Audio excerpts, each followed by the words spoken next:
The lookout shouts, "Iceberg right ahead!" The Titanic strikes the ice.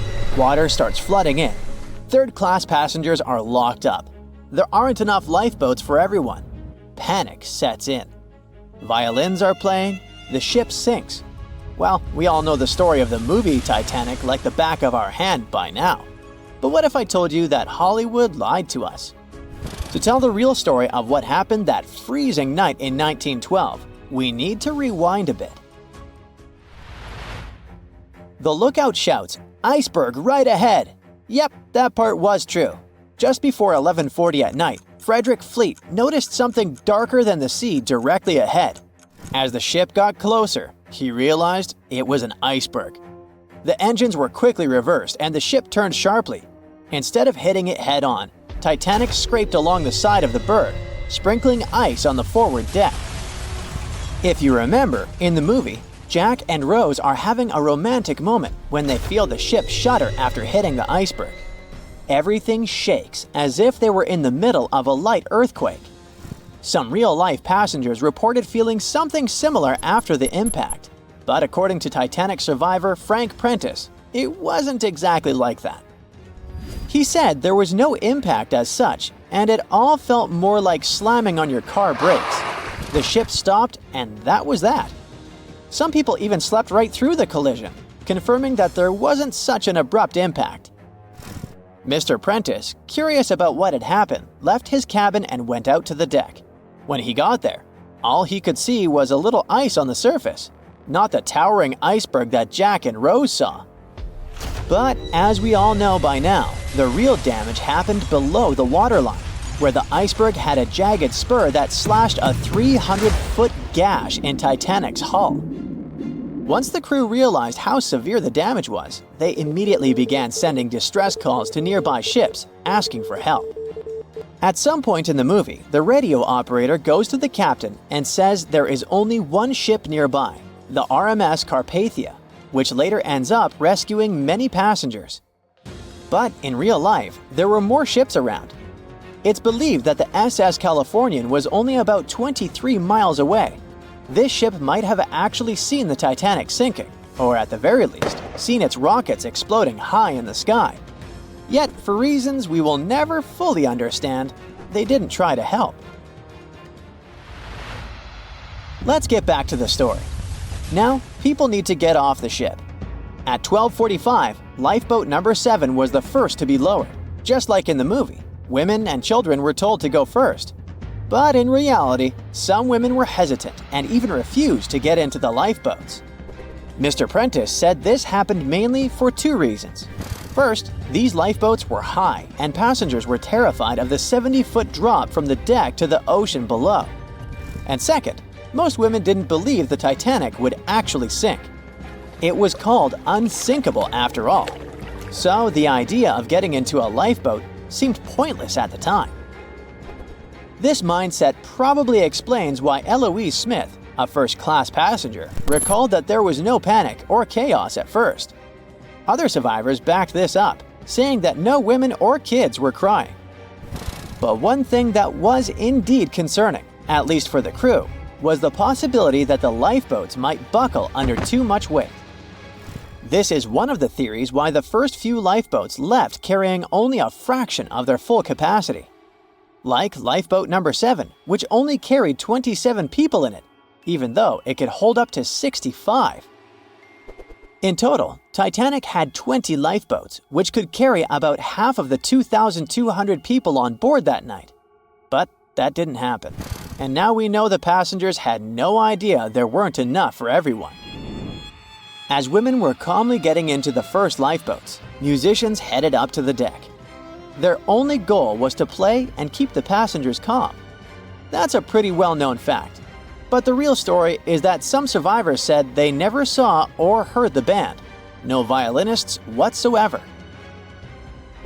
It's not like Hollywood misled you though.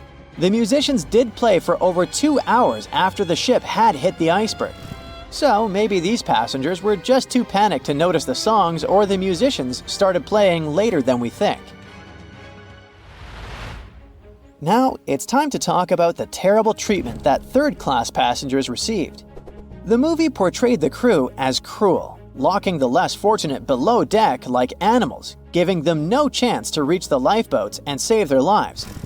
But the official inquiry into the disaster suggested that wasn't true.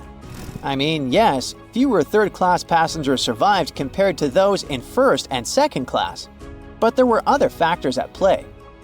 Many third-class passengers were reluctant to leave the ship, clinging to their belongings, and had a harder time making their way up from the cabins, which were at extreme ends of the ship. Some survivors confirmed that they were not locked up. In fact, it was quite the opposite. Mrs. George Wabi, a Lebanese woman traveling in third class, said that when chaos had erupted, some brave crew members and well-dressed first-class passengers had actually helped her get up to the first-class deck and eventually onto a lifeboat. At first, the Titanic was sinking slowly, bit by bit. Passengers reported seeing the water rising and hearing pops and cracks. Then, there was a loud boom. Some said there had been just one explosion, while others described it as a series of smaller explosions, which they thought had been the bulkheads giving way. And there's also a group of people who said they had only heard a rumbling sound.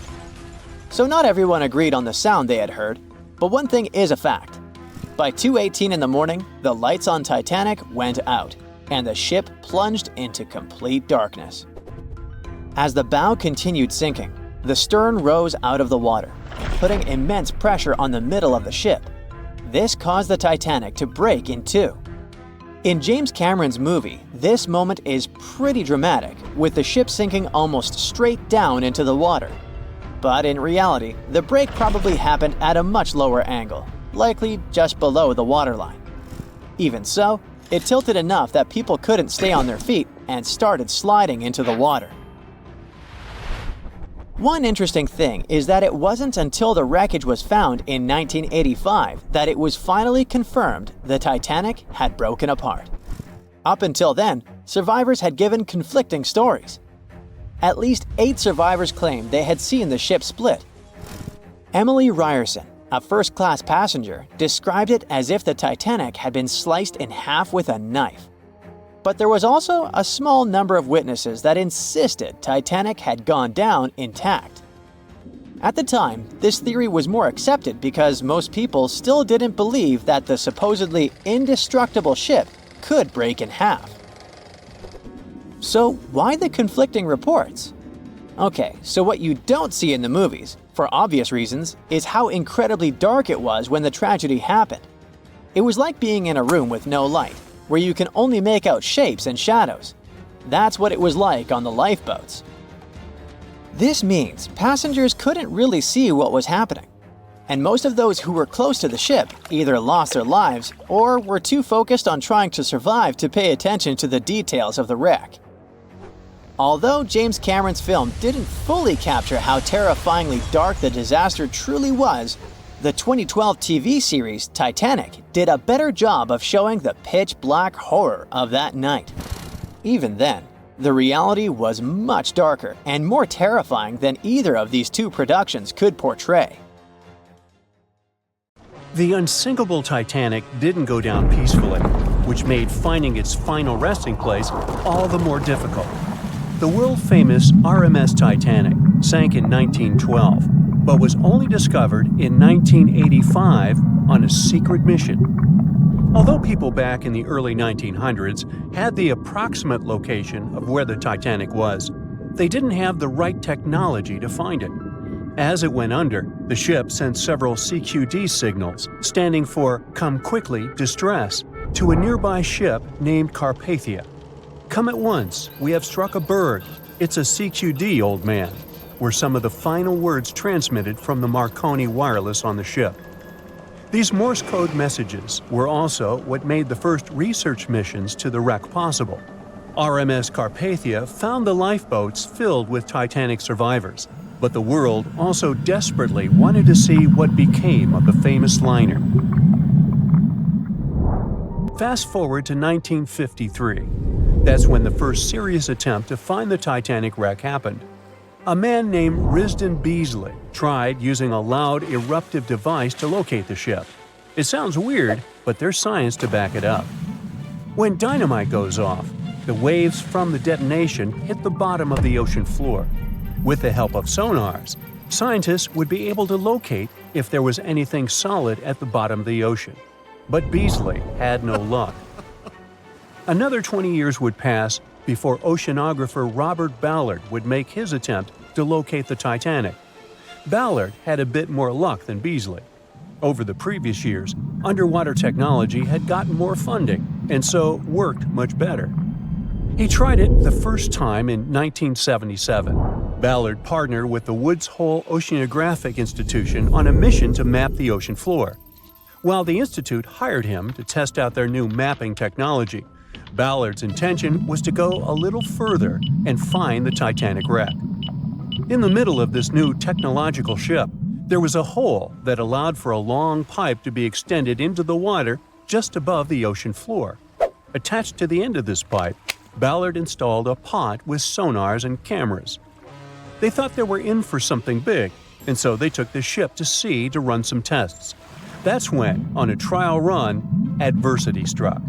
The drill pipe broke, sending all of their expensive material to the bottom of the ocean floor, just like the Titanic.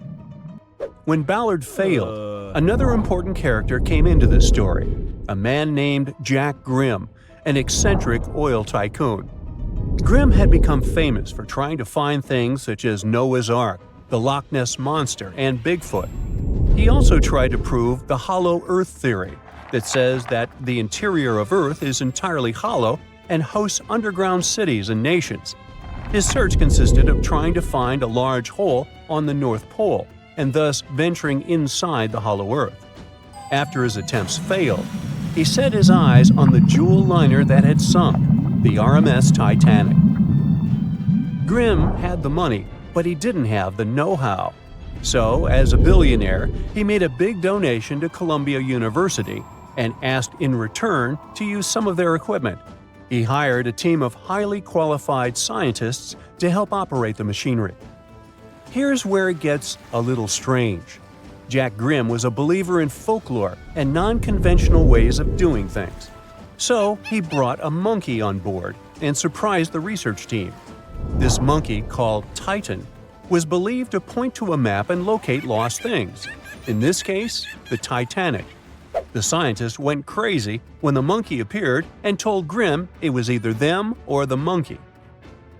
This expedition left Florida without Titan. Yes, there would be no monkey business.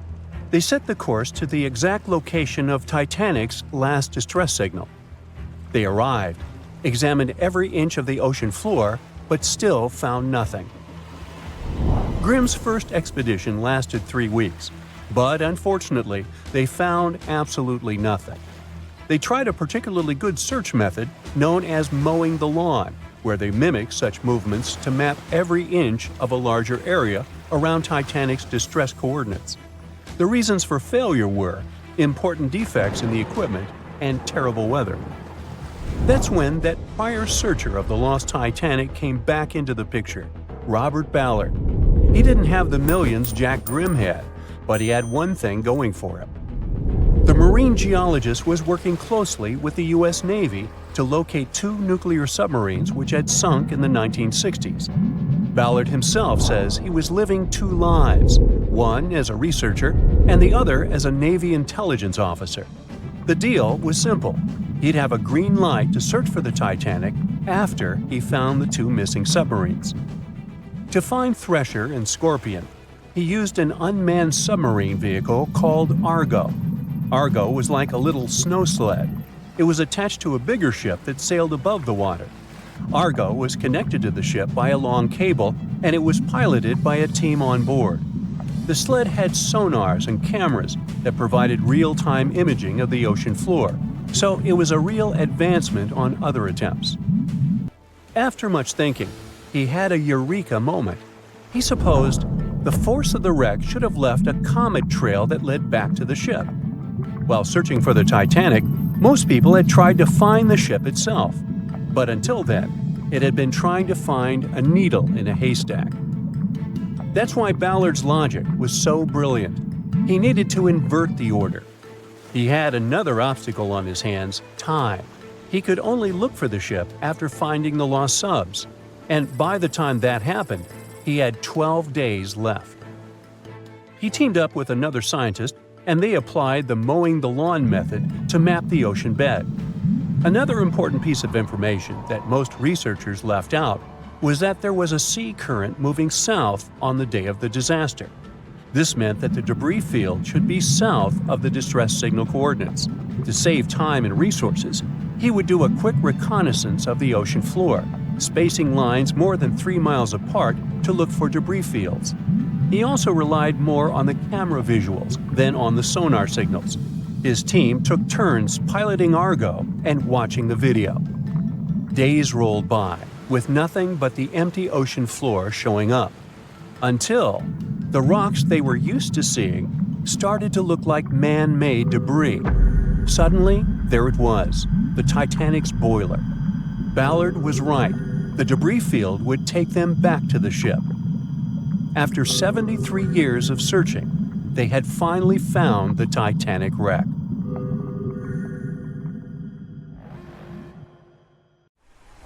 Back when it was built, the Titanic was one of the largest and most luxurious passenger ships, with high-class features like a grand staircase, a swimming pool, and a gymnasium.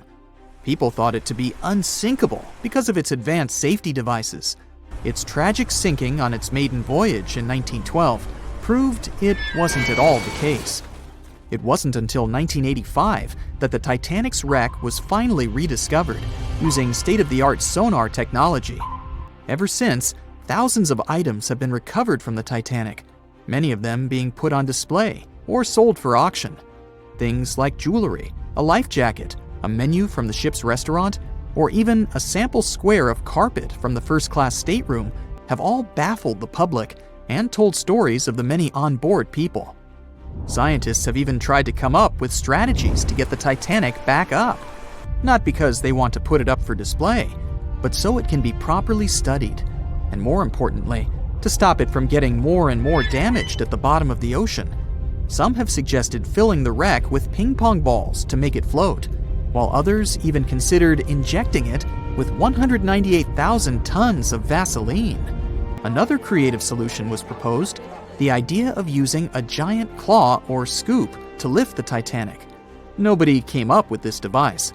Using 500,000 tons of liquid nitrogen to trap it in an iceberg that would float to the surface was also considered, but all these potential strategies had to be eventually let go, since the Titanic is way too fragile to ever be recovered.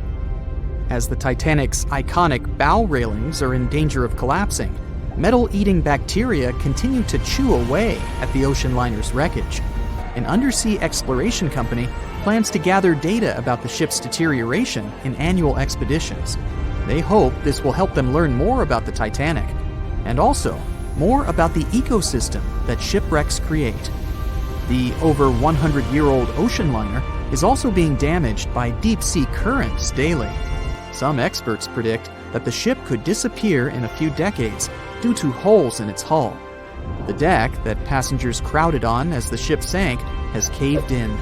The gymnasium near the grand staircase has also fallen in, and a 2019 expedition found that the captain's bathtub, which became visible after the outer wall of the captain's cabin fell away, is no longer there.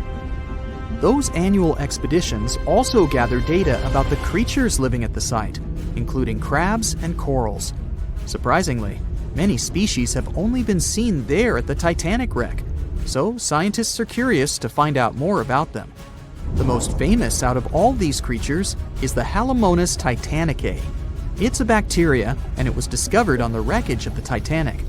What's interesting about this creature is that it's able to thrive in extremely salty environments. It's also been resistant to several antibiotics, unlike other types of bacteria. It's probably because of this superbacteria that the deterioration of the ship's iron hull happened so fast. The expedition will also look at the debris field and its artifacts. On the site, there are still traces of little personal items like clothes and luggage. One of the most interesting stories about Titanic artifacts is that of the passengers' shoes. Most of the Titanic items that have been lost at sea deteriorated or disappeared completely. But not the shoes. They seem to be able to resist the harsh conditions. On top of that, the leather in most shoes is perfectly preserved, probably because of tannin, a substance used in the tanning process of leather. It helped the shoes resist the damaging bacteria found underwater. All this exploring might have gotten you all excited. If that's the case, I have some good news to share. You might even be able to join the expeditions. To personally explore the Titanic, you have to plan ahead and apply to be a mission specialist with OceanGate, the company responsible for the journey. However, this experience does come with a high price tag of $250,000. Despite the cost, this once-in-a-lifetime experience is in high demand because of the limited spots available. If you can afford the exploration, you will have the chance to collaborate with renowned specialists in marine biology, oceanography, the Titanic, DNA, and the deep ocean. Accommodations and meals on the dive support vessel are also included, as well as training and guidance from specialists before and during the mission.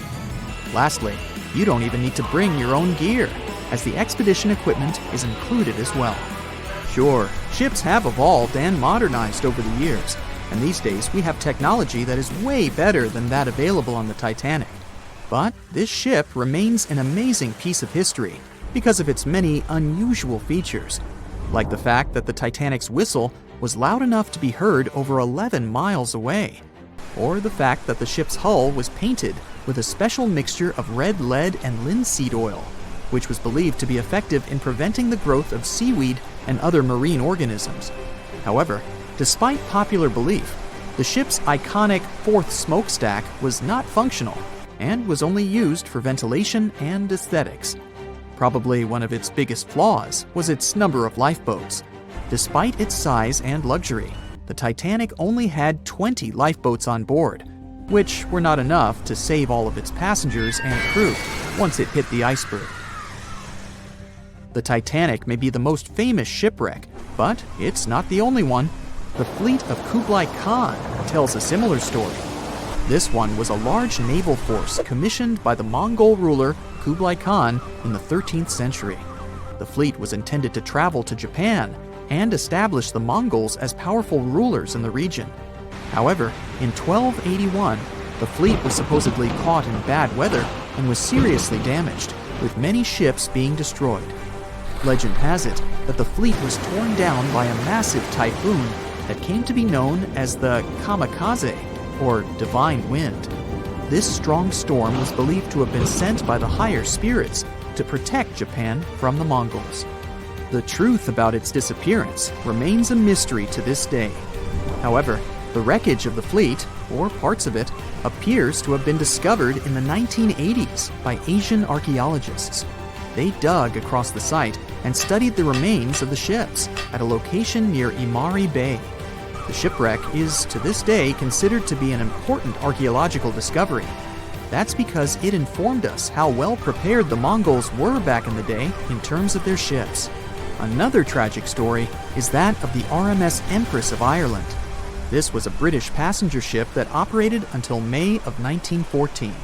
This is when the ship was sailing from Quebec City to Liverpool, but it ran into the Norwegian collier SS Storstad in the fog off the coast of Rimouski, Quebec.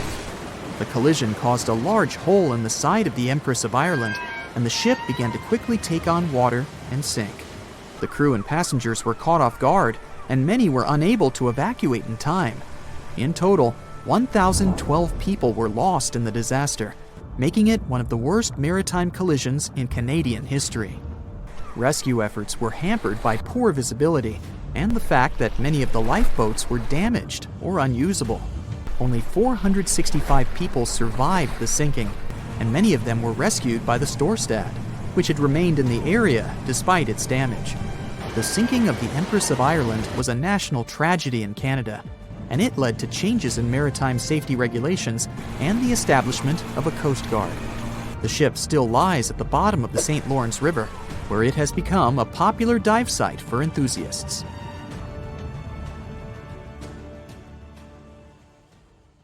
In the Titanic movie, You won't see any fumes above the fourth funnel of the legendary ocean liner, and it's not a mistake. Back in 1911, the year before the Dream ship's departure, large ships would mostly sail with 4 chimneys. They needed those to draw heat and fumes from their massive boilers. The Titanic was a real engineering gem that only needed 3 chimneys to function. So the 4th was added for balance and more impressive looks. The White Star Line thought the public would have been disappointed to see only 3 pipes on the greatest ship of all time. The Titanic's sister ships, the Olympic and the Britannic, also had 1 fake funnel each for the same reason. The dummy chimney wasn't completely useless and served for ventilation. It took out the fumes from the machine spaces in the lower decks and from one of the first-class general rooms. 1 big ventilation funnel, instead of several small ones, helped to declutter the upper decks and left more open space for passengers to enjoy their strolls. When Titanic went down, the funnels, each weighing 60 tons, went down with the rest of the ship. They were made extra tall to make sure the passengers weren't covered in the suit being ejected. Their height and weight let them stay in the upright position. The forward funnel, followed by the others, fell only when the ship went for the final dive. Those chimneys were much lighter than the bow, so they spread among other debris. The light material they were made of flattened once it hit the bottom, and the iron-eating bacteria living deep down took care of it later. The bow of Titanic remained intact when it hit the seabed, but the stern was completely mangled. When the famous ocean liner hit that iceberg, things got really messy. It took the future movie star a whole 2 hours and 40 minutes to submerge completely. The collision let water flood 6 out of 16 watertight compartments. As the water gushed into the starboard side, the ship started to tilt down in the front and a bit to the right. By midnight, the damaged compartments were spilling water into others, and it was chaos because these compartments were only watertight horizontally. Soon enough, water started flooding through the anchor chain holes, and by 2 a.m., the bow was sinking, and the stern's propellers were lifted out of the water. The ship kept flooding until the moment the bow went underwater, and the stern shot up almost 45 degrees.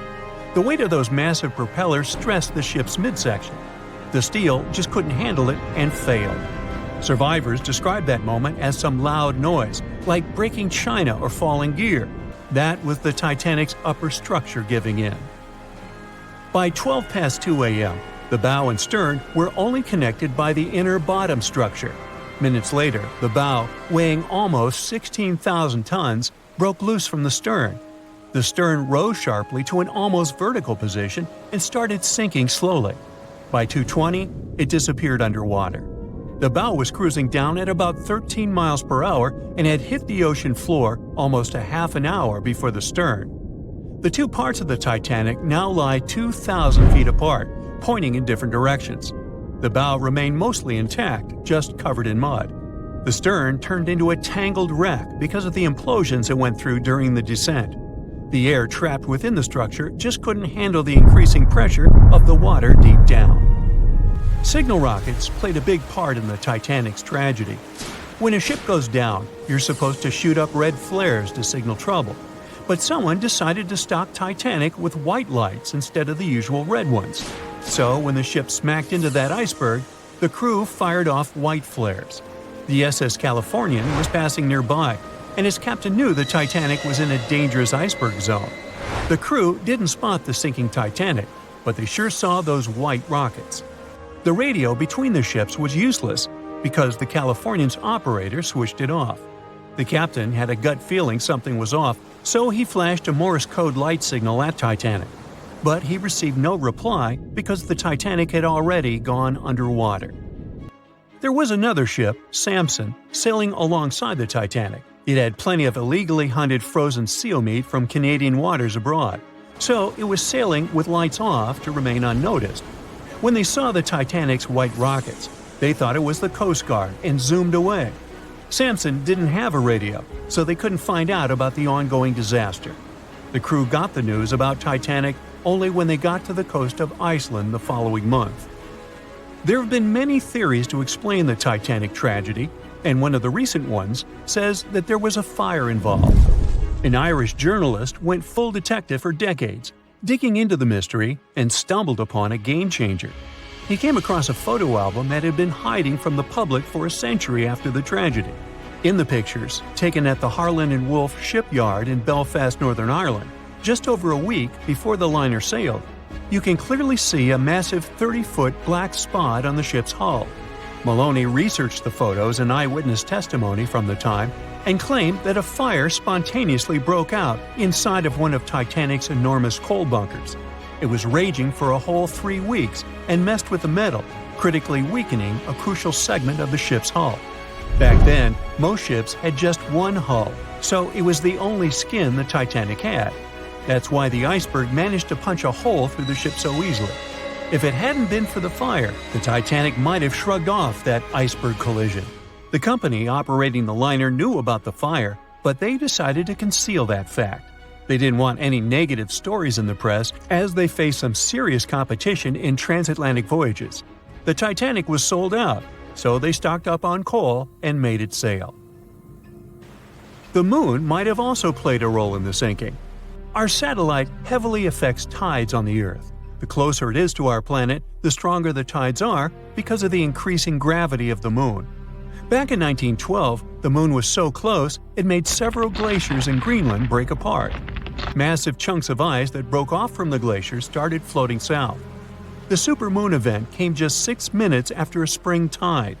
During new and full moons, the alignment of the moon, the Earth, and the Sun makes their combined gravity reach its peak. And the day before, our planet had come the closest to the Sun that year, which made the gravity even stronger. This mixture of events created perfect conditions for one of the most powerful tides in history. It created the perfect conditions for the icebergs breaking off from Greenland's glaciers to move freely. Opponents of this theory say that the difference in tidal force wasn't actually that big, and it couldn't have been the main cause of the sinking.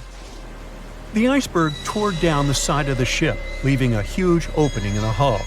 It wasn't a continuous rip, and damage was caused in several places. Some experts believe the ship would have survived the iceberg if it had hit head-on. The Titanic had watertight compartments designed to prevent flooding in case of a collision. Only the first 3 or 4 of these compartments would have been flooded. This could have helped save a lot of lives. Supporters of this theory put the blame for the disaster on First Officer William Murdoch. Huge, fast-moving ships don't just turn in a matter of seconds like a speeding car. It takes minutes. When Murdoch realized the collision was inevitable, he tried dodging left to avoid a direct hit. But despite his efforts, the ship still collided with the iceberg. You know the rest. It seems like we all cried watching the heartbreaking goodbye of Jack and Rose from the Titanic. Oops, spoiler, sorry. But the real-life stories from the sinking of the famous ship were no less touching. Joseph LaRoche was born in 1886 in Haiti to a wealthy family. He was growing up without a dad, but his mother was a self-made woman and a respected merchant. His uncle was the head of his country. Joseph was fluent in French, Creole, and English. At the age of 15, Joseph realized he wanted to become an engineer. There were no engineering schools in Haiti, so he moved to France to get his education. The journey took him a whopping 83 days. Still, in his student years, Joseph met Juliet in a suburb of Paris through a mentor. They soon became friends, and then it grew into something bigger. The couple decided to get married. There was only one problem. Joseph couldn't find a well-paid qualified job even after completing his studies because of racial discrimination. The intelligent young man realized he could do better. Plus, he needed to provide for his growing family. His 3rd kid was on the way. His uncle back in Haiti promised he'd help Joseph secure a job as a mathematics professor. His mother was overjoyed that her son and his family would be living in Haiti. She bought them first-class tickets for the French liner La France as a reunion gift. But that liner had really weird rules separating parents from their offspring for meals. The LaRoches didn't want to leave their youngsters and make them feel sad on a trip across the ocean. So they decided to trade their first-class tickets for La France for second-class tickets for RMS Titanic's maiden voyage. The Titanic was all the hype, and it didn't separate families, so it looked like a great deal. They planned to change for another ship in New York that would take them straight to their final destination in Haiti. The family boarded the Titanic on April 10, 1912, at Cherbourg. They had 3 days to enjoy the luxurious staterooms, a dining salon, a library, and 3 outdoor promenade decks available to second-class passengers. Juliet sent a letter to her father from Titanic's final stop in Queenston, Ireland. She told him they were more than happy with the accommodation. They had 2 bunks in their cabin and a couch that converted into a bed for their youngest family members. The family made friends with some nice co-passengers with whom they had traveled together from Paris. She thought they had been the only other French people on board, so they sat together for meals. Juliet mentioned they had all spent time together on the deck of the liner. She also wrote the people on board were friendly, although some sources say the family had gone through quite a lot of mean stares, gossip, and remarks. On the night of April 14th, their exciting journey came to an abrupt end. Even though Titanic's wireless operators had received warnings about drifting ice from nearby ships, the liner continued to plow ahead at full throttle. It was around 11:40 p.m. when Titanic's hull collided with the iceberg around 370 miles off the coast of Newfoundland. The practically unsinkable ship was severely under-equipped with lifeboats, enough for only about half of its 2,200 passengers. The nearest rescue ship, the Carpathia, was too far away to help.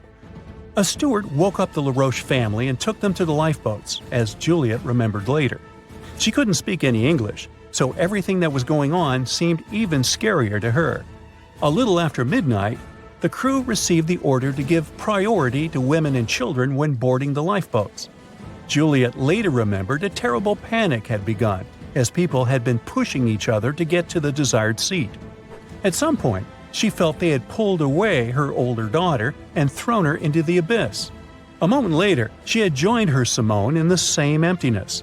So, pregnant Juliet and her 2 daughters got spots in Lifeboat 14.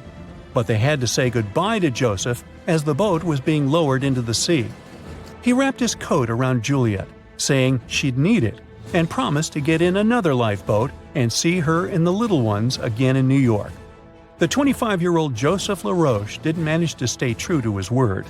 In a couple of hours, Titanic sank underwater, taking the lives of almost 1,500 people. Joseph was one of them. Juliet and the girls were among the 700 survivors who had been rescued by the Cunard liner Carpathia several hours later. Once they reached New York, they were looking through the crowds of people, hoping to see Joseph again. When it became obvious they wouldn't find him, it was time for them to decide what to do and where to go. Without any knowledge of English or money that had gone down with the ship, Juliet managed to survive in America only for 3 weeks, and then had no other choice but to go back to France. Joseph's uncle was no longer able to help them, as others had taken his life 4 months after the Titanic tragedy. In December 1912, Juliet gave birth to a son who she named Joseph after his father. For the rest of her life, she couldn't get over the loss of her beloved husband. That's why she didn't like to speak about what had happened on Titanic and told her children not to mention it. In 1995, a member of the Titanic Historical Society interviewed Louise, who was the last remaining LaRoche child and the last French survivor of the sinking. And that's when the world first heard about this heartbreaking story. It inspired some plays and articles, but it never got the same attention as the story of other passengers. You probably remember the elderly couple going down together in their bed on the Titanic. It was inspired by Isidor and Ida Straus. They were both born in Germany and emigrated to the United States as kids. They met in New York and got married 5 years later. Isidor started a china and porcelain business with his brother that grew into the glassware department at Macy's and turned them into multimillionaires. Isidor and Ida were well known in New York, not only for their wealth and charity, but also for their love and devotion to each other. In 1912, the couple decided to run away from the New York winters and headed for Europe.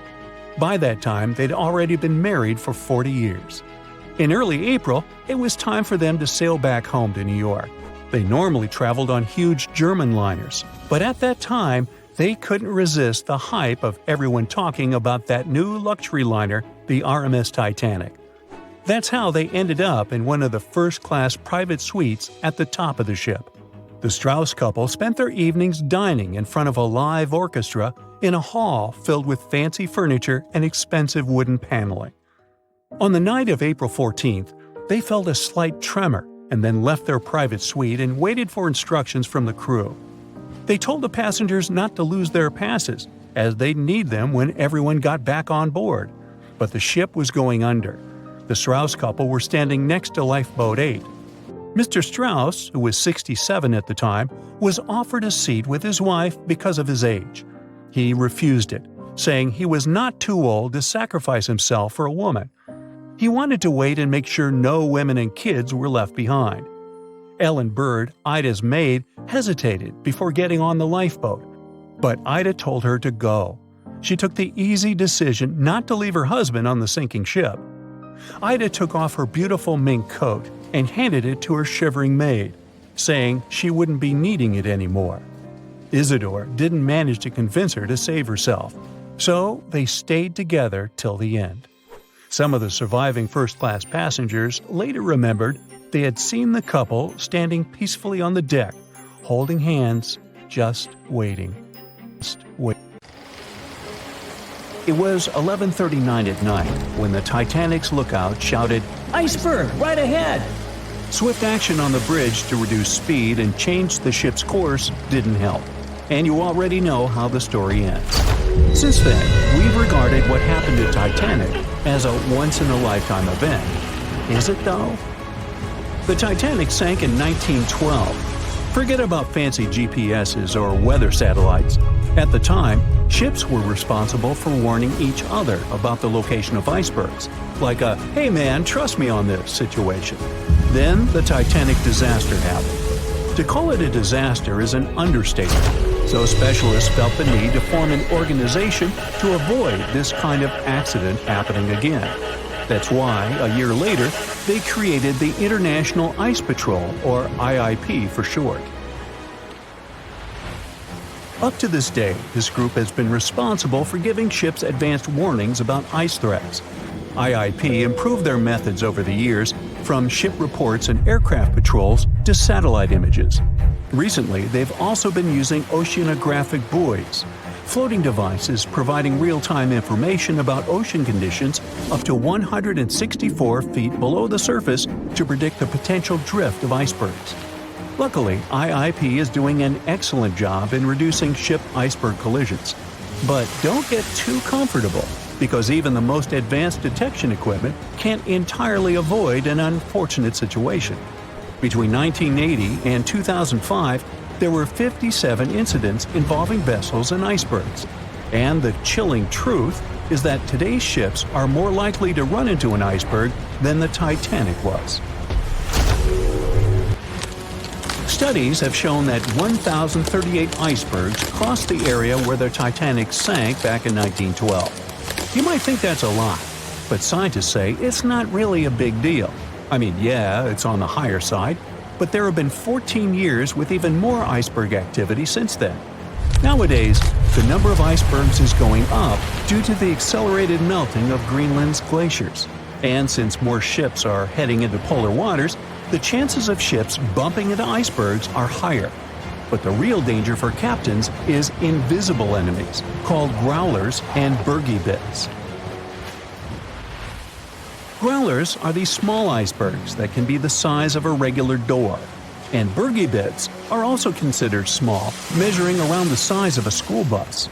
These icebergs might seem harmless, but they're actually tricky since they can be completely invisible to radars or satellites. Let's see what happens when a modern cruise ship as big as the Titanic hits one of these small icebergs. Meet the Norwegian Sun, a luxurious cruise ship like Titanic, as it has the capacity to accommodate 2,400 passengers and more than 900 crew members. On July 2022, this cruise ship was on its way to Hubbard Glacier in Alaska when it found itself in the middle of a dense fog. Suddenly, passengers felt an impact and were terrified as the ship experienced a severe jolt. The fog immediately cleared and they realized what had happened. The Norwegian Sun had collided with an iceberg of the growler type. But the outcome was entirely different from Titanic. Thankfully, there were no injuries, and both the passengers and staff reached the Alaskan docks safely. Expert divers checked the condition of the boat, and they discovered that the ship had suffered some damage after the collision, so the rest of the trip was canceled. Now don't stress about packing for your next trip across the Atlantic, because accidents like the one with the Norwegian Sun are really rare. I mean, it's common for ships to encounter ice, but what's unusual is for it to be a problem. Most modern cruise ships wouldn't get physically damaged by an iceberg, and there's a reason for that. You see, the steel used in the Titanic also played a significant role in the disaster. The unsinkable ship, after all, was not so impact-resistant. Back then, the Titanic's hull was constructed using around 2,000 steel plates, which are believed to have been produced in an open hearth furnace. As a result, the steel contained a high concentration of phosphorus, oxygen, and sulfur. High levels of these elements make steel brittle at low temperatures, causing it to fail upon impact. While the steel used on the Titanic was of the highest quality available at the time, it wouldn't meet the safety standards of modern ships, and it was approximately 10 times less safe than what today's vessels use. But the most significant difference between the design of the Titanic and a modern ship lies in how the hull is put together. You see, the Titanic was built using over 3 million rivets for its hull and upper deck structure. So, when it struck the iceberg, the rivets started a chain reaction, causing the entire section of the hull to collapse simultaneously, causing an uncontrollable flood of water. In contrast, modern ships use a method called submerged arc welding, which fuses the edges of metal pieces together, creating a strong and continuous bond. This is safer because if any part of the ship gets damaged, the tear doesn't spread, making things worse. The damage remains contained within that section. Okay, so small icebergs are becoming more common, and vessels have been adapted to deal with them. But there's still one more scenario to consider. What if a huge cruise ship hit an iceberg the size of a 5-story building? Imagine we've just created the world's largest cruise ship on the planet. Let's call it the Bright Seaside. Our floating resort is massive, 4 times the size of the Statue of Liberty. It's longer than the Titanic by 318 feet and carries about 3 times more passengers and crew. And just like the Titanic, our fictional ship can cruise at a top speed of around 23 knots. Now, picture this scenario.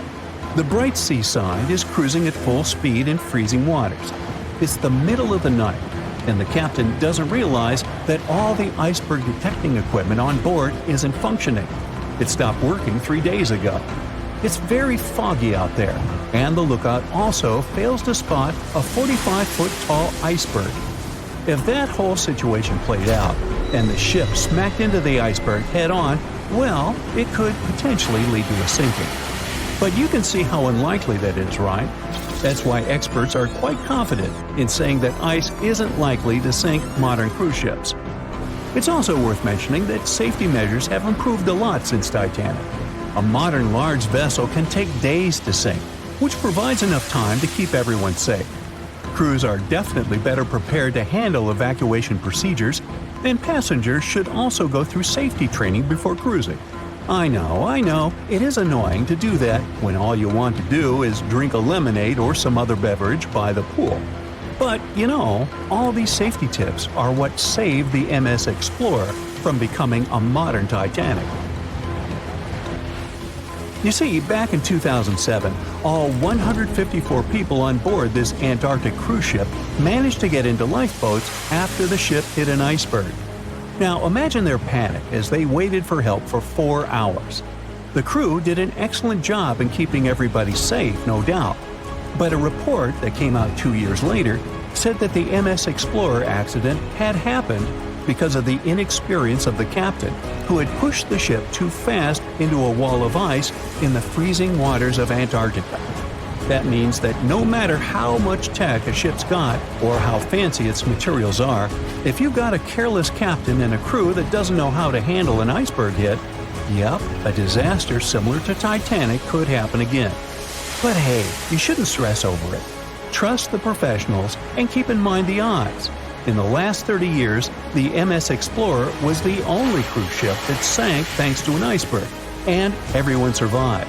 So kick back and enjoy your sea vacation. We know Titanic from so many stories, even a movie, but now we have its first full-sized digital scan. And nope, it's not like those models from before, where we mostly imagined what the ship was supposed to be like. This time we got a real digital scan. A team of experts really mapped the deep sea floor around the Titanic together with the ship itself.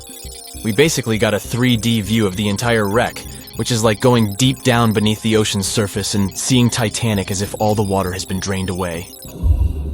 So, the story of the wreck started in 1985, 73 years after the Titanic went down.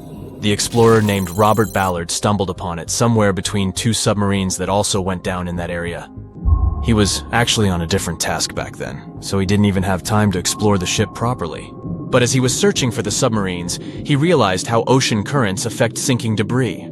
He noticed the heaviest object sank quickly and left a trail of debris behind, the trail that followed the currents. Using this knowledge, Ballard made a hypothesis the Titanic had broken in two and left a debris trail as it sank. Before he found the wreck, everyone thought the ship just went down in one piece after hitting an iceberg. So everyone knew where the ship was so the adventure could start, or not. It was hard to explore it. The ship is enormous, and the dark depths of the ocean make it really difficult to capture its whole body in one go. So we mostly relied on glimpses of the decaying ship, and had to settle with teasing scattered parts of the whole picture and filling it up with speculations and stories. But in the summer of 2022, we finally got something different. A team of experts from Magellan Loaded, a company specializing in mapping the deep sea, teamed up with Atlantic Productions, who were making a documentary about the project. They embarked on a mission to capture the complete view of the Titanic. They used submersibles. Those are vehicles that go underwater, remotely controlled by a team of skilled explorers. These submersibles dove deep into the ocean. It wasn't an easy job. They spent over 200 hours collecting information about the entire length and breadth of the wreck. It was like a real-life treasure hunt. But instead of finding gold and jewels, they took something even more precious. Over 700,000 images of the Titanic from every angle possible. Yup, they took photos of every tiny part of the ship, even the not-so-interesting bits most of us would usually skip. Even mapping the muddy parts was an important part, because it helped fill in the gaps between the more exciting things they discovered. And this was a way for all of us to finally get a detailed 3D reconstruction. Even though it's been more than 100 years, you can still recognize the bow of the Titanic, covered in rust that hangs down like stalactites. On top of the bow is the boat deck, where a big hole gives us a glimpse into the empty space where the grand staircase once stood, like a window into the ship's glamorous past. Its stern is now a wild mess of twisted metal. As the Titanic went down, this part collapsed and spiraled into the seabed. The bow and the stern ended up separated by about 2,600 feet. There's a vast field of debris surrounding this giant, stuck on the seafloor. This debris is like a scattered treasure trove, full of intricate metalwork from the ship, statues, and even unopened champagne bottles. There are also personal belongings that went down together with the ship, like dozens of shoes resting across the seafloor. It was a tough task to do, go down and take all those pictures. It may not sound that hard at first, considering it was the vehicle that really immersed itself into such deep parts of the ocean, not the people. But studying the ocean is hard. We haven't explored, mapped, or even seen over 80% of it. The conditions are harsh, and the pressure becomes more intense the deeper you go. And their vehicle had to dive down to nearly 13,120 feet below the surface. That's like 12 Eiffel Towers stacked on top of each other. Plus, you have strong currents in that area, so it was probably like trying to navigate through a watery maze. And submersibles weren't supposed to touch anything. Even the slightest wrong step can damage the wreck that was already so fragile. It seems like the Titanic is frozen in time, so it will always be there waiting for us. But in reality, it's slowly disappearing. It's pretty obvious that the ocean water ruined it considering how long it has been down there. But it's not just that. The wreck itself has become a home for a specific type of Bacteria Halomonas titanicae that even got named after the famous ship. These bacteria have a special ability. They can survive inside rusty formations known as rusticles. They kind of look like icicles, those spikes of ice that form when water falls from something and freezes. These bacteria have a taste for iron, which is abundant in the ship's hull. For them, it's like a real buffet down there. And as time goes by, these bacteria will keep eating away at the iron in the ship, bit by bit, until one day the feast comes to an end and the whole ship is gone. It's like a slow but steady recycling process. So this 3D model we got because of the hardworking team and technology comes at the best time because we never know how much time we have left with exploring the famous wreck. This time we might even understand the collision with the iceberg better. You know how movies always show the Titanic hitting the iceberg on its right side? Well, we can't even be certain about that. The scans could help us figure out if the ship actually grounded on the iceberg, like getting stuck on it. We can study the stern and analyze how the Titanic struck the seafloor. That will also help us understand what really happened during the sinking. Maybe we'll get a chance to discover if there was really a strong fire that sealed the fate of the Titanic. One theory says that the coal fire had been raging for a whole 3 weeks before the ship even took its first and last trip. And this could have made its hull weaker, which means most of the work was done. The iceberg just delivered the final blow. If there even was an iceberg, as some people wonder. There's an alternative theory they suggested where the Titanic may have actually hit a hidden mass of pack ice instead of a typical iceberg. Pack ice is made up of large sheets of ice that float near the ocean's surface and can be difficult to spot. They believe this pack ice might have drifted into the Atlantic from the Arctic Ocean. According to one professional mariner, Captain L.M. Collins, that stands up with that idea. If the Titanic had struck a regular iceberg, the ship would have sunk much more quickly than it did. And since the Titanic managed to stay on the surface for a relatively long period of time, less than 3 hours, maybe this was a different type of collision. The mariner also said there are differences in what people said they saw when the Titanic sank. He thinks these differences might be because of optical illusions.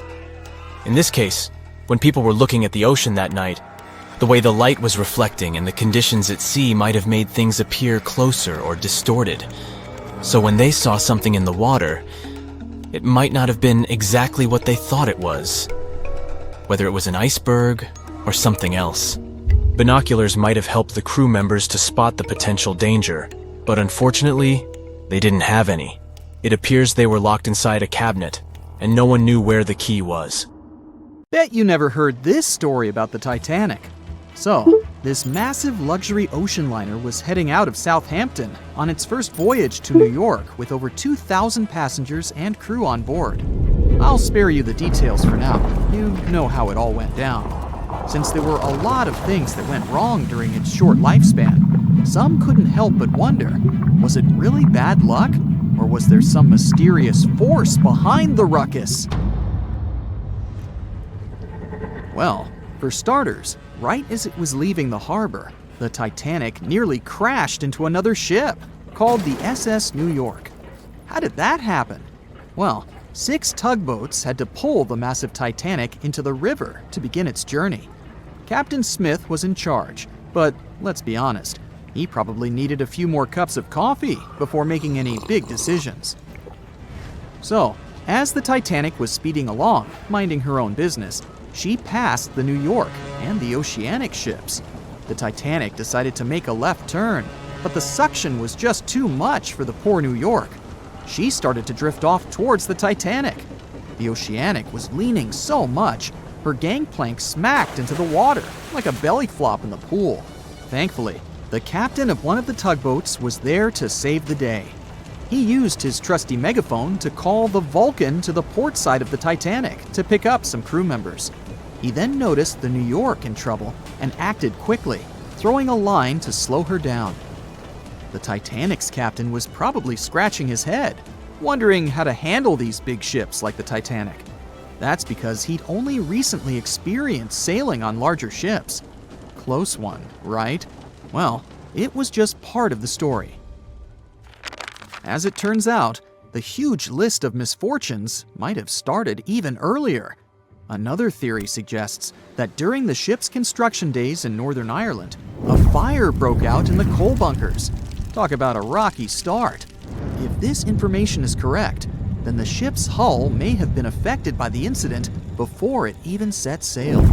Fans of this theory argue that a fire popped up inside one of the Titanic's large coal bunkers and really damaged an important segment of the ship's hull. Some claim there's even photographic evidence to back this up. A bunch of photos documenting how the ship was made and pampered for its maiden voyage were found, and they showed a significant black streak on the outside of the Titanic's hull. Weirdly enough, the streak was really close to where the iceberg hit during that cold April. Now I know what you're thinking. This theory might sound far-fetched, but most of these people have been gathering information about the Titanic for decades, and they're convinced that this is the real deal. They even believe that the fire started way earlier than the day the Titanic set out on its maiden voyage, particularly about 3 weeks prior. Why was this overlooked? Well, because of fear of bad press, mostly. Also, because of all the fuss created around the unsinkable ship, it was important that they stuck to the initial calendar. Of course, not everyone is convinced by this new theory. Some people think it's just another wacky idea to add to the long list of Titanic sensational theories. What if I told you there were even rumors about part of an ancient Egyptian coffin being on board? Could that have had something to do with the disastrous ending of the Titanic? Some truly believe it did. Let me tell you the story about the unlucky mummy. It's a tale that'll give you goosebumps. Back in the 19th century, this ancient Egyptian artifact, a mummy case lid to be exact, was brought over to Europe. And as soon as it arrived, strange things started happening. Now, some of the stories may be a bit exaggerated, but according to journalists, some of them were actually true. The rumors sparked the interest of a British writer who later spent months investigating the mummy case and its alleged related stories. He was planning to write an article debunking the myths, but he found out they were all too real. Unfortunately, he never got to finish his work because he passed away suddenly. Others believed that the mummy case was guarded by Egyptian elementals. They warned others not to mess with the artifact. The mummy case's history is just as spooky. It was found in Egypt and sold to a certain someone conveniently named Mr. W at a party organized by a well-known English lady. When the mummy case arrived in England, it was given to Mr. W's sister, who immediately suffered from financial losses and other troubles. A photographer who took a picture of the case claimed that he captured a living woman's face on the film. The mummy case eventually ended up in the British Museum, and it's still there today. However, rumors say that it was aboard the Titanic and was responsible for its sinking. But don't believe everything you hear. Some sources claim the mummy case never left the British Museum, and the rumor was started by a journalist named William Steed. He was actually a passenger on the Titanic, and he supposedly told his fellow passengers about the ill-fated mummy before the ship went down. Is that what happens when you tempt fate? Seriously doubt it, but it does make you wonder, doesn't it? It gets even weirder, trust me. About 50 passengers got cold feet before the ship took off, and they refused to board the Titanic at the last minute, even if it meant that they'd lose the cost of the ticket. They just had an extremely bad feeling about the whole deal, and even an Irish astrologer warned against making the voyage on the Titanic. I doubt he saw a big ol' iceberg hidden somewhere in the stars, but it does add up to the mystique surrounding the Titanic. And do you know what's even worse? The fact that the ship's binoculars, which could have helped prevent the iceberg collision, were locked up. Apparently, those binoculars could have been used by lookouts on that fateful night. But guess what? The key was held by David Blair, an officer who was sadly bumped from the crew before the ship's departure. Poor guy. He probably didn't even know what he was holding on to. Now, some historians think that if those binoculars were in use, the iceberg might have been spotted earlier. But hey, let's not point fingers here. Others argue that it wouldn't have made a difference. Who knows? Maybe the lookout was too busy looking at the stars to notice a giant iceberg in front of them. But seriously, what were they thinking? Locking up the binoculars on a ship that big is like forgetting to pack sunscreen for a trip to the beach. Also, the ship might have been going a bit too fast. Now, I know what you're thinking. Why was the captain in such a hurry? Well, apparently, good old Captain Smith was trying to beat his ship's older sibling, the Olympic, in a race to see which ship could cross the Atlantic faster. I guess he had a bit of a sibling rivalry going on or something. But here's the thing. Even though there were warnings about icebergs in the area, the Titanic just kept on chugging along at full speed ahead. I mean, come on, guys, it's not rocket science. If you know there are icebergs around, maybe slow down a little bit, right?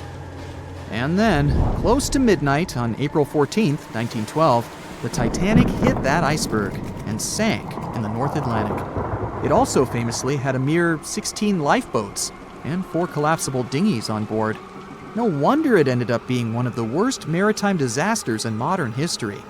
After the whole event, people started believing in life beyond the veil and contacted mediums, hoping for signs from the ones they had lost at sea.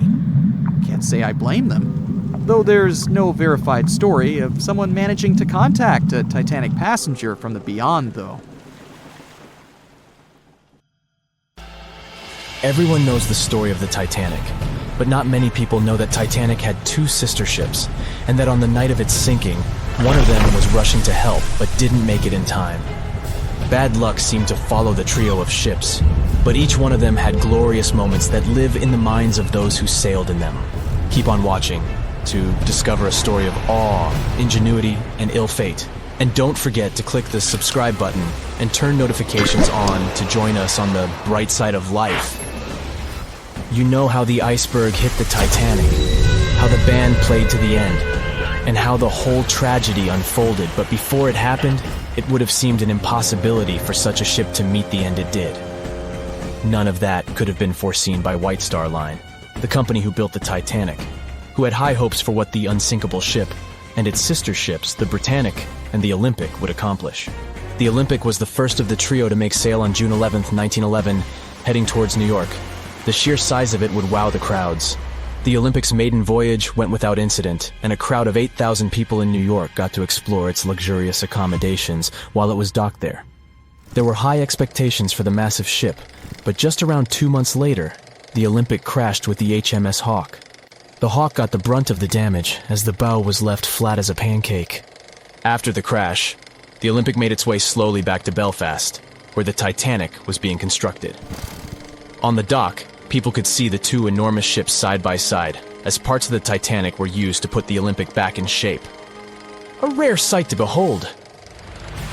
And on April 14, 1912, the Titanic hit an iceberg, and minutes later, the crew radioed nearby ships for help. That night, the Olympic was returning from New York when it received the distress signal. The ship turned around and rushed at full speed towards the Titanic, but they were so far away that they would have arrived next night. At some point during the early hours of April 15th, 1912, the crew of the Olympic decided they wouldn't make it in time and stopped course. The survivors of the Titanic were eventually rescued by the Carpathia. Olympic was set up with lifeboats for all crew and passengers after the Titanic sank. It went from having 20 lifeboats to 64. Changes were also made to the watertight bulkheads, and an extra hull to construct a type of double hull was installed. It was determined that a double hull would have kept the Titanic from sinking. For several years, Olympic was used in the war effort against Germany.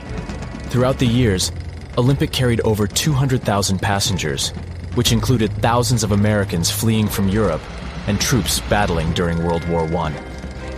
One of the most significant moments for this ship was when it struck a German submarine and sank it. It was discovered that the submarine was preparing to fire a torpedo on the Olympic before Olympic rammed it.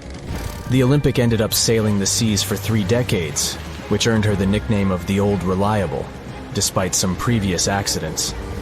It went on to help the survivors on the HMS Audacious when it was sinking, and do what it couldn't for its sister, Titanic. Eventually, bad luck caught up with the Olympic. The ship crashed with the Nantucket Lightship, and the crash signaled the beginning of the end. Beaten up, and after years of service, the Olympic was demolished and scrapped for parts. The old Reliable saw many years of service and thousands of passengers, but the Britannic's journey was shorter-lived. When the Titanic sank, White Star Line was faced with a problem since they already had another enormous ship in the works. White Star Line began construction on the HMHS Britannic on November 30th, 1911, around 4 months before the Titanic sank. Although the Britannic was the youngest of the trio of ships, having been constructed last, it was also the biggest. They intended to name it Gigantic, but after the Titanic's disaster, they changed the name to Britannic, since they considered it to be a lucky name. With the Titanic sinking, the White Star Line underwent rigorous investigation, and many changes were made to the Britannic's design. The Britannic looked very similar to the Titanic, and it had what was at the time the largest marine turbine in the world, able to reach faster speeds than the Olympic.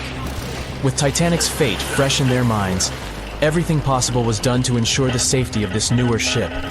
The Britannic was eventually launched on February 26, 1914, almost 2 years after Titanic met its end. After the Titanic's disaster, the White Star Line wanted the Britannic to redeem their name. The Britannic was on its way to becoming a successful ship. It transported passengers for over a year and a half when the British government requisitioned it and turned it into a hospital ship during the beginning of World War I. The ship became an even more impressive sight to look at. It was painted all white, with enormous red crosses on its side to indicate it was a hospital ship. One of the ship's surgeons, Dr. J.T.H. Beaumont, thought of it as the most wonderful hospital ship that ever sailed the seas. It could treat as many as 3,309 patients at once. This is how the Britannic became His Majesty's Hospital Ship, or HMHS Britannic.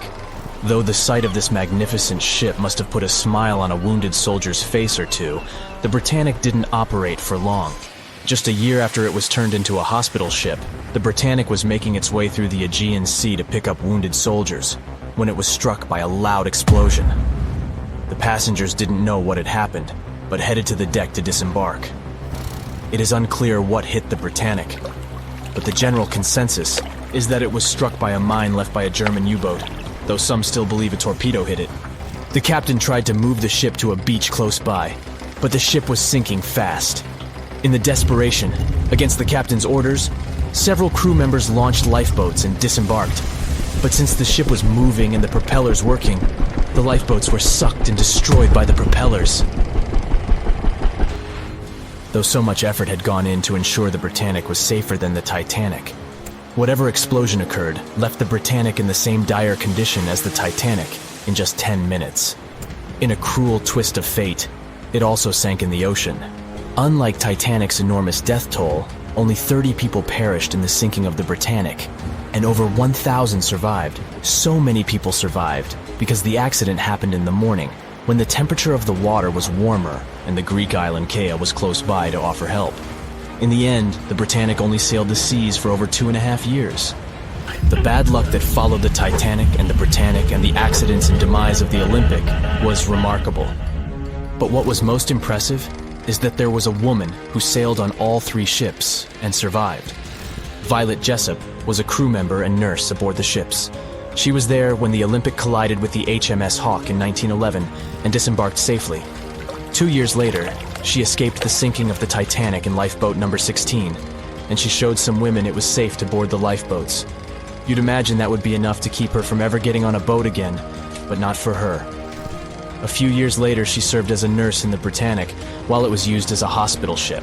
When the explosion occurred, Violet jumped overboard, was pulled under by the water, and hit her head on the keel but survived. Can you imagine her experience? She must have had nerves of steel. All in all, the trio of ships saw journeys of triumph and tragedy.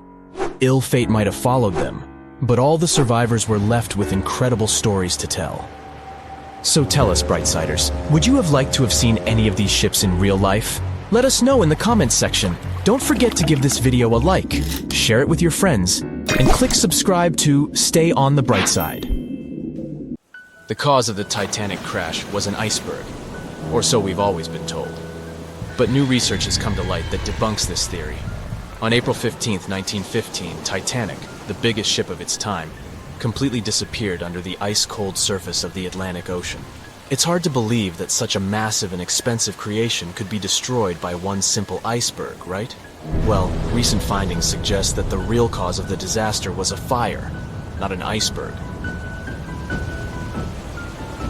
For over 3 decades, journalist Sinan Maloney has dedicated himself to studying the sinking of the Titanic. During his research, he made a significant discovery that shed new light on the well-known story. Maloney discovered a massive black spot on the hull of the Titanic, which measured an impressive 30 feet in length. He found it thanks to an unpublished album of photographs that showcased the construction and preparation of the ill-fated ship's first and final journey. Can you believe that most probably the fire on the Titanic had been burning at extreme temperatures for 3 whole weeks before anyone noticed it? Crazy, right? Apparently the high temperature corrupted the metal, making it 75% weaker. That's why the iceberg was able to make a hole in the ship. If not for the fire, the Titanic might have survived the crash because the iceberg apparently hit the exact spot we are talking about. And this is only one link in the chain of incredible coincidences that brought the Titanic down. The people in charge of the Titanic knew about the fire and knew the ship shouldn't have set sail. But they didn't want to go bankrupt and cancel the trip, especially since there was a coal shortage due to miners being on strike. The trip was already sold out, and there were no alternatives. Other ships canceled their trips due to low demand. Everyone wanted to board the Titanic, so the management bought up all the coal they could find, even from other ships, and set off. It was all about making money. To hide the truth, they turned the ship's hull so that the marks weren't visible from the dock and faced the sea. This way, the passengers wouldn't see them. Here's another sad twist in the Titanic's story. Back then, there weren't any sonar systems to detect danger, so specially trained people had to watch out for threats using binoculars. But the binoculars on the Titanic were locked away in a special compartment, and the only person with the key, Second Officer David Blair, was replaced last minute before the ship took off. He forgot to hand the key over to his replacement. This mistake wasn't discovered until 3 days later when the ship was already at sea. If they had the binoculars, they might have seen the iceberg in time and avoided the crash. But even if they had the binoculars, they might not have been able to avoid the crash because the Titanic was going faster than it was supposed to. They were behind schedule and didn't want to ruin the ship's reputation, so they were going way beyond the speed limits the ship's construction could sustain. One of the biggest mistakes made on the Titanic was the decision to not include enough lifeboats. Even though the ship needed around 60 of them to contain all the passengers, it was only equipped with 20. The designer, Alexander Carlisle, had initially planned for 48 lifeboats, but this number was reduced for aesthetic purposes. Apparently, having too many lifeboats would have made the deck look too cluttered. These 20 boats were only able to hold a third of the passengers on board, which was not nearly enough to save everyone in the event of an emergency. What's even more shocking is that this number of lifeboats was technically legal at the time. Regulations for lifeboats were based on the tonnage of the ship, not the number of passengers. This means that even though the Titanic was carrying thousands of people, it still met the legal requirements for lifeboat capacity. Another serious mistake made by the crew was the decision to cancel the lifeboat drill scheduled for the day of the disaster. Lifeboat drills were standard practice on ocean liners at the time, but for no apparent reason, Captain Edward John Smith chose to cancel it. This meant that passengers were not prepared for an emergency, and the crew was not adequately trained to handle the situation. When the ship hit the iceberg, chaos ensued, and it took over half an hour to launch the lifeboats instead of the usual 10 minutes. Some folks put the blame on Captain Smith for the fact that the first set of lifeboats left partially empty. The very first lifeboat, which had seats for 65 people, only carried 27 passengers. There is an objective reason for this. At the beginning, people were reluctant to abandon the ship and didn't understand the gravity of their situation. In 2012, researchers uncovered that Captain Smith failed his initial navigation exam. Although he eventually passed, some people wonder if this could have played a role in the disaster. During the Titanic's final moments, the crew attempted to send out distress signals to nearby ships, including the Californian. However, the Californian failed to respond to the flares shot into the sky, and the captain ultimately lost his job as a result of this negligence. However, recent research has exonerated the captain and proved his innocence.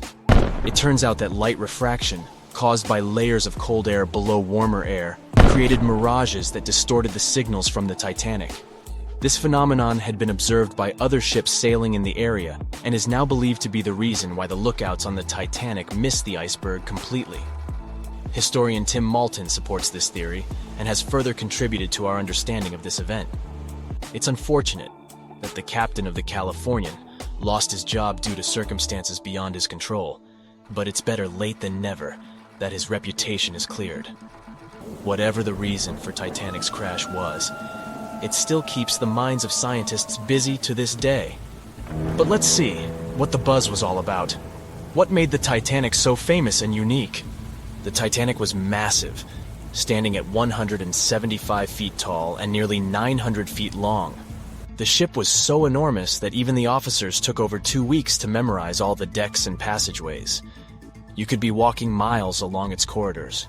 The construction cost of the ship was a whopping $7,500,000, which would be equivalent to about $166 million in the mid-2010 ES, due to inflation. Interestingly, the production cost of the Titanic movie in 1997 was even higher at $200 million. Building the Titanic was no small feat, and it required a labor force of 3,000 men who worked 6 days a week for 26 months. The job was difficult and dangerous, and workers had to complete tasks at the height of a 20-story building without safety ropes. Nevertheless, they were paid a competitive wage of £2 a week, which was considered good pay at the time. The inside of the Titanic was inspired by the luxurious Ritz Hotel in London. The most impressive feature of the ship's interior was the grand staircase, which extended through 7 of the ship's 10 decks. The staircase was adorned with ornate paintings, bronze cherubs, and oak paneling. The first-class passengers had access to an impressive array of facilities, including a heated swimming pool, Turkish bath, gym, squash court, beauty salon, and even a stylist to help them prepare for dinner. First-class passengers on the Titanic were pampered to an extraordinary extent. They had their own onboard newspaper, the Atlantic Daily Bulletin, and even their dogs were taken care of with a special area where they could be fed, walked, and trained during the voyage. The first-class meals were a grand affair, with 13 courses and a different wine for each course. These dinners could last up to 5 hours, and they were certainly something to look forward to. With such opulence and luxury on board, it's not surprising that so many people were eager to take the first trip on the Titanic.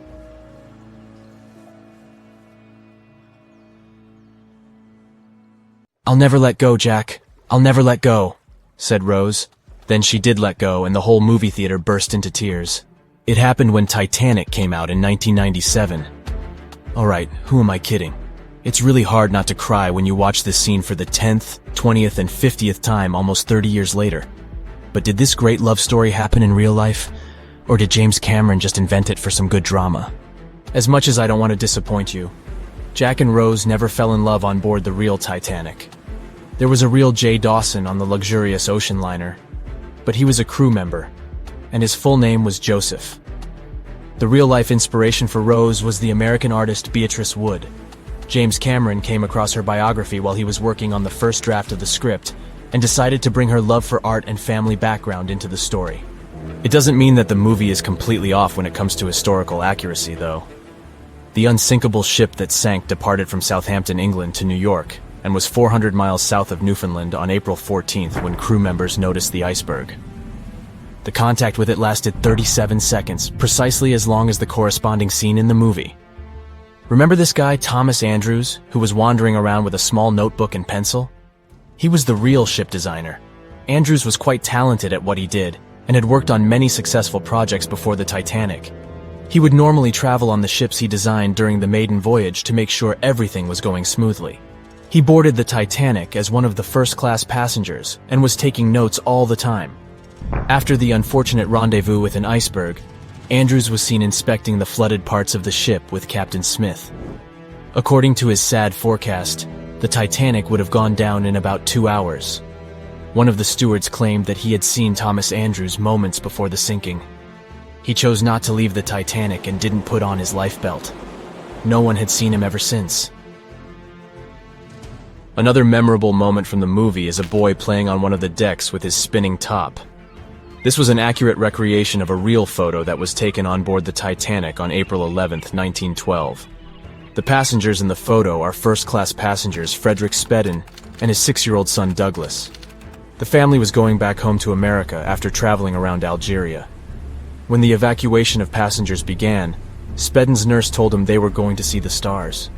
They say he had successfully slept through the entire drama and woke up safe and sound in a lifeboat the following morning. His father had also survived the sinking. Sadly, an automobile accident took the life of Douglas just 3 years later. One of Titanic's most charismatic ladies, both on the screen and in real life, got her nickname Unsinkable Molly Brown for a good reason. Several witnesses remembered she was, indeed, trying to persuade others in her lifeboat to go back and save more lives, just like in that heartbreaking scene from the movie. When Carpathia came to the rescue of the surviving Titanic passengers, Margaret Brown was helping lower-class survivors and involved her fellow first-class passengers in the process. Once they all got on solid ground, Brown organized a survivors committee. She awarded the captain of the Carpathia for rescuing so many people and was really upset she hadn't been allowed to testify at the Titanic hearings because she was a woman. You won't see any fumes above the fourth pipe of the ship in the movie. It's not a technical mistake. The Titanic, indeed, had it only for more impressive looks and didn't really need that pipe. Back in 1911, the year before our hero's departure, large ships would mostly sail with 4 chimneys. They needed those to draw heat and fumes from their massive boilers. The Titanic was a real engineering gem that only needed 3 chimneys to function. So the 4th was added for balance. They thought the public would have been disappointed to only see 3 pipes on the greatest ship of all time. The movie had an impressive budget, $200 million, but even that wasn't enough to cover all the possible costs. Cameron knew they had to save some money, so they built the replica of the liner only on the starboard, which means the right side.